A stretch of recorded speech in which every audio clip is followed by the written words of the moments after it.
আসসালামু আলাইকুম। আমি উত্তরবঙ্গের মেয়ে রেশমা বলছি নওগাঁ থেকে। আমার ডেলি ব্লগ চ্যানেল ভিলেজ ফ্লেভারে আপনাদের সবাইকে স্বাগতম। কাছে এবং দূরে, দেশে এবং দেশের বাইরে যে যেখান থেকে আমার আজকের ভিডিওটি দেখছেন সবাইকেও অসংখ্য ধন্যবাদ। আশা করি আল্লাহর অশেষ রহমতে সবাই ভালো আছেন। আমিও আলহামদুলিল্লাহ ভালো আছি। তা আমার বুয়া কিন্তু অনেক সকালেই আসে, তো এসে আমার বাসি থালা বাসন ধুয়ে ঘর ঝাড়ু দিয়ে মুছে চলে যায়। তারপরে আমি মূলত রান্নাঘরে আসি নাস্তা বানানোর জন্য। তো থালা বাসন ধুয়ে যে পানি ঝরাতে দেয় সেগুলো বড় ডিশ থেকে আমি জায়গা মতো সব রেখে দিচ্ছি। তারপর সকালের নাস্তা প্রিপারেশান নিব। মেয়ের যেহেতু এখন স্কুল খোলা, তো সকাল সকাল নাস্তা বানিয়ে ও হয় টিফিনে নিয়ে যায়, না হলে খেয়ে যায়।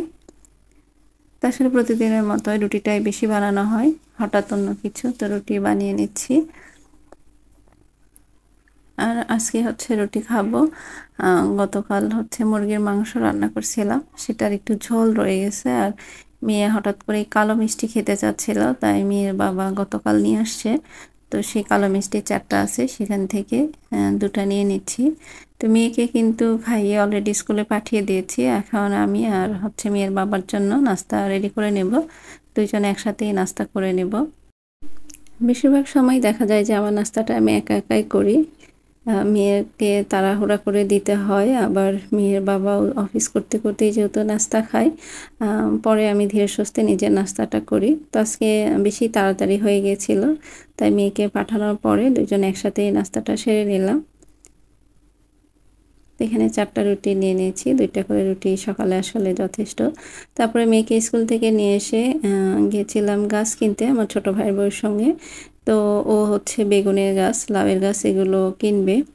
পেঁপের গাছ ও নতুন বাসায় পার হয়েছে, সেই জন্য একটু সবজির গাছ লাগাতে চাচ্ছে। আর আমি গেছিলাম কিছু ইনডোর প্ল্যান্ট ভালো পাই কিনা সেই জন্য। তো আসলে এত পরিমাণ দাম চাচ্ছিল যে কি বলবো, পরে এই যে এই গাছটা নিয়ে আসছি। আর আমার ভাগ্নির ছাদ থেকে একটা ছোট স্নেক প্ল্যান্ট নিয়ে আসছি। তো এই দুটাই আমি লাগিয়ে নিলাম এখনই অফ ক্যামেরাতে। তো তারপরে আমার যে সিঙ্গোনিয়াম, সেখানে বেশ কিছু পাতা দেখলাম যে মরে গিয়েছে, সেগুলো একটু পরিষ্কার করে তারপরে পানি দিয়ে দিব সবগুলো গাছে। তো আসলে আমার বেলকনিতে এখন তেমন গাছ নেই। আমার বাসার সামনে দোতলা বিল্ডিং হওয়ার কারণে রোদ পড়ে না, যার কারণে কোনো গাছই ভালো হতে চাচ্ছে না। তাই ভাবছি যে কয়েকটা ইনডোর প্ল্যান্ট রাখবো, ভালো দেখে কিনবো। তো সেই জন্যই গিয়েছিলাম। তো আসলে অনেক দাম, যার কারণে কেনা হয়নি, একটা নিয়ে আসছি। এই গাছটার আসলে নাম কি আমি বলতে পারছি না, কিন্তু গাছটা বেশ ভালো লাগে আমার কাছে। তো এই টাইপেরই কালারফুল কিছু গাছ আছে, সেগুলো একে একে কিনবো। এগুলো আসলে ইনডোরেও হয়, আবার বাহিরে রোদেও ভালো হয়। তো যেহেতু আমার এখানে কোনো ওরকম গাছ হচ্ছে না, সেই জন্য ভাবলাম যে এই ধরনের গাছ রাখি, যদি হয়। বেলকনি আসলে খালি থাকতে দেখতে ভালো লাগে না আমার কাছে। আমার বেলকনি তো আগে যারা দেখছেন তারা জানেন অনেক কালারফুল ছিল। তো শীতের গাছগুলো হয়তো বা হবে, কারণ শীতের গাছগুলো যেহেতু চন্দ্রমল্লিকা বা এগুলো ডায়ান্থাস, বেশ ফুলগুলো অনেক দিন থাকে, নষ্ট হয় না। আসলে বেলকনি ফাঁকা থাকলে দেখতে ভালো লাগে না, একটু সবুজ থাকবে, কালারফুল থাকবে, তাহলে ভালো লাগে। তো আসলে দেখা যাক কি হয়। তো গাছগুলো স্প্রে করে এটা আমি বেলকনিতেই রেখে দেব। আর যেটা স্নেক প্ল্যান্ট, এটা হচ্ছে আমি শু ক্যাবিনেটের উপরে নিয়ে যাব। গাছটা কিন্তু বেশ বড় আছে। তো এই যে এই ছোটো স্নেক প্ল্যান্ট, এটা আমার ভাগ্নের ছাদ থেকে নিয়ে আসছি। তো এটা আমি হচ্ছে শো ক্যাবিনেটের উপরে রেখে দেব। এই স্নেক প্ল্যান্টটা অনেক সুন্দর, একদম খুব ছড়ানো আর একদম ফুলের মতো দেখতে, খুব ভালো লাগতেছিল।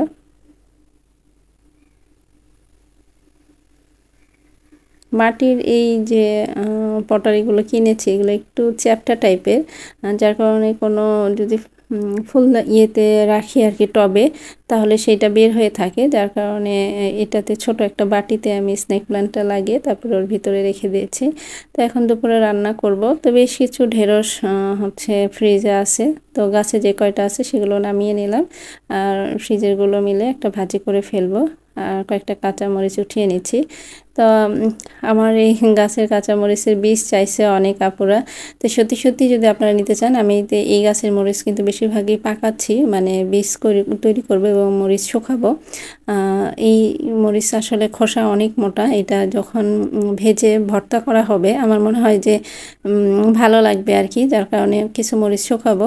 তো যারা বীজ নেবেন সত্যি সত্যি যদি নিতে চান ঠিকানা দিন, আমি অবশ্যই পাঠিয়ে দিব। তো প্রতিদিন যা লাগে তাই 2-4টা করে উঠিয়ে ফেলি, লাল পাকা সব কিছু মিলে। তো আমি অফ ক্যামেরাতে কিন্তু আমার রান্নাবান্নার মোটামুটি প্রিপারেশান করে নিয়েছি। তো এখানে সরপুঁটি মাছ ভাজি করব, কুমড়া বড়ি দিয়ে রান্না করব, ঢেঁড়স ভাজি, এটাই আজকে দুপুরের রান্না। তো রান্না করতে করতে আমার প্রিয় ভাই আপুদেরকে সেই পুরনো রিকোয়েস্টটাই করছি, আমার ভিডিও এখন পর্যন্ত যারা দেখছেন একটি লাইক দিতে ভুলে গিয়েছেন, প্লিজ একটি লাইক দিয়ে পুরো ভিডিওটি কন্টিনিউ করবেন। আর যারা অলরেডি আমার চ্যানেলটি সাবস্ক্রাইব করে আমার ভিডিওতে লাইক কমেন্ট করে আমাকে সাপোর্ট করে যাচ্ছেন তাদেরকে অসংখ্য অসংখ্য ধন্যবাদ। আর যারা এখনও করেননি তাদের প্রতি আশা রাখছি আমার ভিডিওর কোথাও কোনো অংশ যদি ভালো লেগে যায় তাহলে আমার চ্যানেলটি সাবস্ক্রাইব করে আমার পাশেই থাকবেন।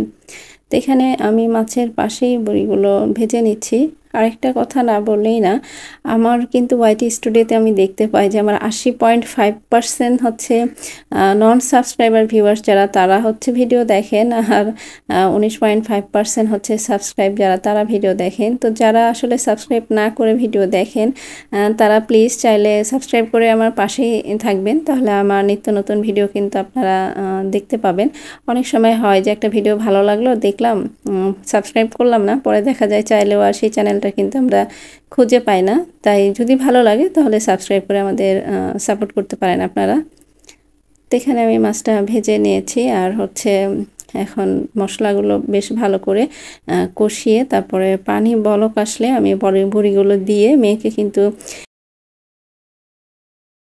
পরে যে দেখতেছি যে পানি শুকিয়ে অর্ধেক হয়েছে, তো এখন আমি মাছগুলো দিয়ে দিব। তো আজকে আমি সকাল সকালে রান্নাবান্না সেরে ফেলছিলাম, কারণ হচ্ছে অন্য কাজ করব এই জন্য। তো আসলে সকাল থেকে নেটের লাইনটাও ছিল না, তো সব মিলে আসলে যেই উদ্দেশ্যে আর কি সকাল সকাল রান্না করলাম সেটাও হয়নি, পরে আমি অন্য কিছু কাজ করে নিয়েছি। তারপরে আজকে মেশিনের কাজও করব। তো রান্না আসলে মানে অনেক বড় একটা ঝামেলার কাজ, এইটা হয়ে গেলে মনে হয় যে একদম ফ্রি হয়ে যায়, তখন অন্যান্য কাজ করতে গেলে আর সেরকম কোনো টেনশন থাকে না, খুব ইজিলি কিন্তু বাকি কাজগুলো করে নেওয়া যায়। আর ইদানিং কারেন্ট আর নেটের প্রবলেম এত বেশি, এটা থাকে তো ওইটা থাকে না, আবার ওইটা থাকে তো এটা থাকে না, কি এক বলবো। আর গতকাল কিন্তু আমি অনেক আপুদের ভিডিও দেখছি কিন্তু কমেন্ট করা হয়নি, বেশ কিছু কমেন্ট করেছি কারণ আমি হচ্ছে কাজ করতেছিলাম, যার কারণে ভিডিও একের পর এক প্লে হয়ে যাচ্ছিল, কিন্তু আমার হাত খালি ছিল না যে আমি কমেন্ট করব। তাই আপুরা আসলে আপনারা ভরসা রাখতে পারেন যে আমি যারা আমাকে সাপোর্ট করছেন আমি সবাইকেই সাপোর্ট করার চেষ্টা করি। হয়তো দু একজনের ভিডিও মিস হয়ে যায়, এটা আসলে সবার আসলে ভিডিও দেখা সম্ভব না, তবে চেষ্টা করি সবার ভিডিও দেখার। তো এখানে আমি ঢেঁড়সটাও ভাজি করে নেব। ঢেঁড়স ভাজিতে আমি মূলত এরকম কিছু দেই না, জাস্ট জিরা ফোড়ন দিয়ে কাঁচা পেঁয়াজ মরিচ একটু ভেজে নিয়ে ঢেঁড়স দিয়ে দিই, আর সামান্য একটু হলুদ আর লবণ তো দিতেই হবে। অনেকে হলুদ দেয় না, এটা হলুদ আসলে অপশনাল, তো একটু দেই, কালারফুল হলে ভালো লাগে। তো আমি এখানে তরকারিটা বেড়ে নিচ্ছি, আর দেখুন বড়ি মানে সব রস একদম শুকিয়ে নিয়েছে, একদমই ঝোল নেই, একদম ভুনা ভুনা হয়ে গেছে, কিন্তু আমি একটু ঝোল রাখতে চাচ্ছিলাম, কিন্তু ঢেঁড়স ভাজি করতে করতে দেখি এটা সব ঝোল বড়ি চুষে নিছে। তো বড়ির তরকারিতে কিন্তু একটু ঝোলের পরিমাণ বেশি দিতে হয়, তাহলে একটু রস রস থাকে, খেতে ভালো লাগে, কিন্তু আমি আসলে তার কারণে পানিটা বেশি টেনে যায়। তারপরে এখানে আমি হচ্ছে সব গোছ করে রেখে চুলাটাও কিন্তু ভালো করে পরিষ্কার করে সব একদম গুছিয়ে রেখে তারপরে আমি অন্য কাজে যাব। আর এটা মোটামুটি 11টার মধ্যে কিন্তু আমার রান্না কমপ্লিট হয়ে গেছে। পরে দুপুরে যখন একটা আজান দিবে আমি শুধু ভাতটা রাইস কুকারে বসিয়ে দেব।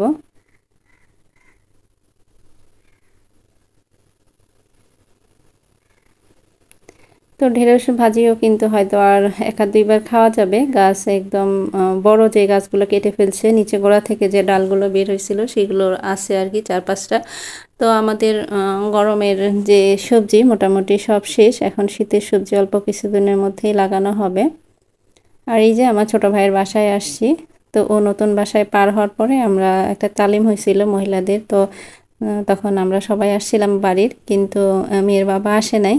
তো ভাবলাম যে ও একটু বাইরে যাবে কাজে, তো একটু ঘুরে দেখে যাক, সেই জন্যই আসা। তো আমার ছোট ভাই বলছিল যে এইভাবে ভিডিও করেন না, বাসা আগে সাজায় গোছায় তারপরে। তো আসলে ও বাসায় পার হওয়ার পরে ওর কোনো ফার্নিচার পুরানো নিয়ে আসে নাই, নতুন করে সব কিছু কিনবে, যার কারণে বলছে যে ভিডিও না করতে। আমি ঠিক আছে, সেইভাবে ভিডিও করছি না। তো যাই হোক, পরে কোনো একদিন দেখাবো। বাসাটা ছোট হলেও অনেক সুন্দর হয়েছে আর কি, সব কিছু মিলায়ে। আর আমার এই যে ভাতিজা আর আমার মেয়ে কিন্তু একই স্কুলে একই ক্লাসে পড়ে, তো ওরা সারাদিন যেমন খেলাধুলা করে, অনেক দুষ্টামিও করে। তো ওরা এই যে ও পড়তেছিল, তো এসে ও আর কি দেখতেছিল আর কি ওর সাথে। তারপরে বাসায় এসে ওর পড়া কমপ্লিট করে এই যে সুন্দর ড্রয়িং করছে, তো সেটা আপনাদের সাথে একটু শেয়ার করলাম। ও চাচ্ছিল মূলত। তো আজকের ভিডিওটা এখানেই শেষ করছি। সবাই ভালো থাকবেন, সুস্থ থাকবেন। আল্লাহ হাফিজ, আসসালামু আলাইকুম।